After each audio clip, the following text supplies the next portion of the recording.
Assalamualaikum warahmatullahi wabarakatuh. Perkenalkan, nama saya Ari Melinda. Baiklah, di video kali ini saya akan menjelaskan tentang sejarah kesehatan jiwa. Langsung saja, yang pertama yaitu Saman Purba. Saman Purba meneliti titik awal kesehatan mental bagi manusia yang mulai mendapatkan perhatian. Penderitanya dianggap sebagai manusia yang sedang mengalami gangguan supranatural seperti kutukan, pengaruh roh jahat, dan guna-guna dari manusia lain. Penanganan tak lain juga dilakukan dengan metode serupa.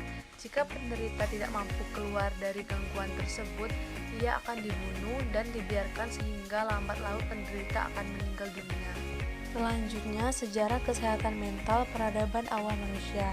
Zaman semakin berkembang, begitu pula peradaban manusia saat memasuki 5000 Masehi hingga 500 Masehi. Meski penderita masih terkadang dianggap memiliki gangguan supranatural, namun mulai bermunculan berbagai teknik penyembuhan. Hal itu yakni seperti pengobatan dari tukang sihir, munculnya upacara, dan persembahan. Ilmu kedokteran yang berkembang di dataran Mesir, Persia, Cina, India, hingga Yunani juga mulai berperan penting. Hippocrates pada awal 460 Masehi menjelaskan gangguan mental tak lain berasal dari sebab natural. Hal ini menyebabkan penderita harus menjalani serangkaian kegiatan seperti diet dan mandi dan sebagainya. Galenerus yang juga merupakan seseorang ilmuwan mulai meyakini jika gangguan tersebut dapat diakibatkan dari emosi manusia sehingga timbul berbagai gangguan jiwa. Sejarah kesehatan mental abad pertengahan, namun perkembangan kesehatan mental pada abad pertengahan justru mengalami kemunduran bersama dengan ilmu pengetahuan lainnya. Zaman yang disebut dengan abad gelap ini menganggap jika penderita kesehatan mental harus disembuhkan dengan mantra serta jimat. Doktrin demologi atau kekuatan setan berkembang kembali hingga pembuat peradaban kembali meyakini penderita gangguan jiwa sedang menerima hukuman dari Tuhan. Dengan begitu, penderitanya pun kembali mendapatkan perlakuan buruk dan tanpa pengobatan. Penderita justru akan dihukum, disiksa, diusir, bahkan dijual kepada orang yang memiliki kekuasaan. Selanjutnya, sejarah kesehatan mental abad ke-8. Menginjak abad ke-8, sejarah kesehatan mental kembali berkembang secara positif.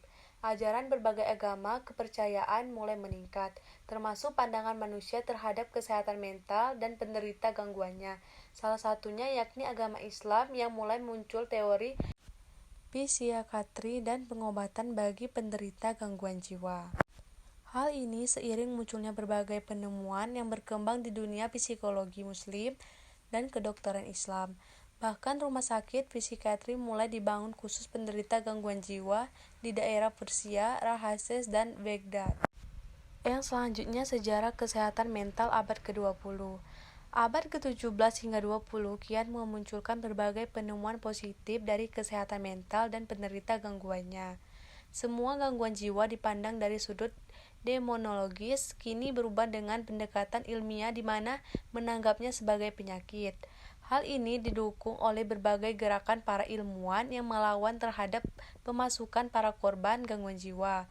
Sebut saja seperti Perancis yang memelopori pendekatan humoris, Inggris yang pendirinya York Reed, serta Amerika Serikat yang mendirikan SRS Mental Modern.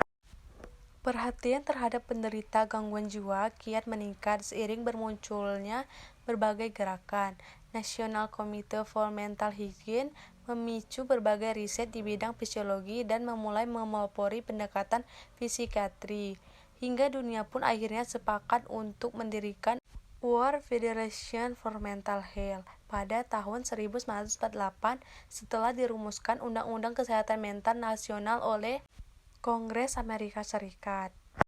Berikutnya ada model interpersonal oleh Hilgard Pavlov. Menurut konsep ini, kelainan jiwa seseorang bisa muncul akibat adanya ancaman.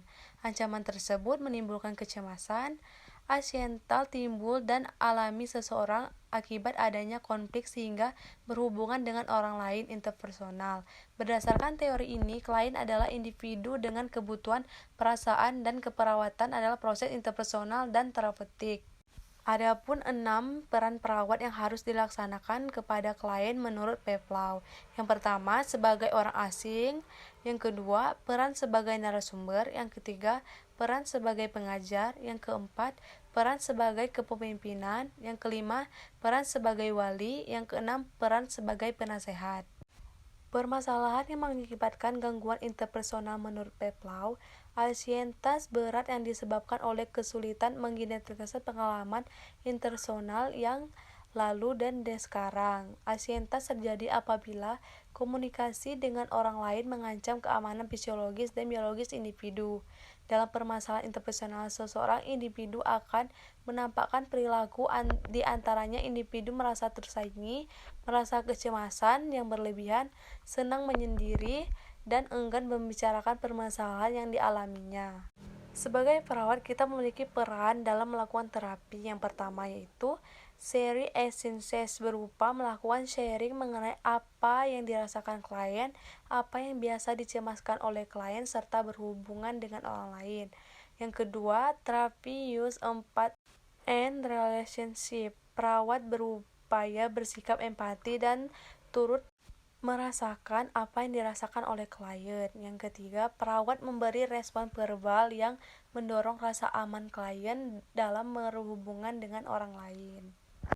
Selanjutnya ada terapi penyelesaian masalah kejiwaan interpersonal. Yang pertama, feeling security, yaitu terapi yang berupa membangun rasa aman pada klien. Perawat sebisa mungkin dalam terapi ini membuat klien merasa aman. Yang kedua, trusting relationship and interpersonal satisfaction, yaitu terapi yang menjalin hubungan yang saling percaya dan membina kepuasan dalam bergaul dengan orang lain sehingga klien merasa berharga dan merasa dihormati.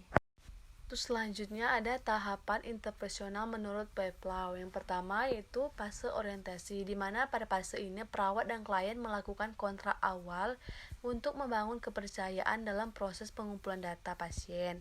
Yang kedua, fase identifikasi. Pada fase ini, perawat dan klien memberi respon atau mengidentifikasikan persoalan yang ia hadapi. Yang ketiga, fase eksploitasi. Pada fase ini, perawat dituntut untuk menguasai keterampilan berkomunikasi secara terapeutik. Yang keempat, fase resolusi. Pada fase resolusi, tujuan bersama perawat dan klien sudah sampai pada tahap akhir.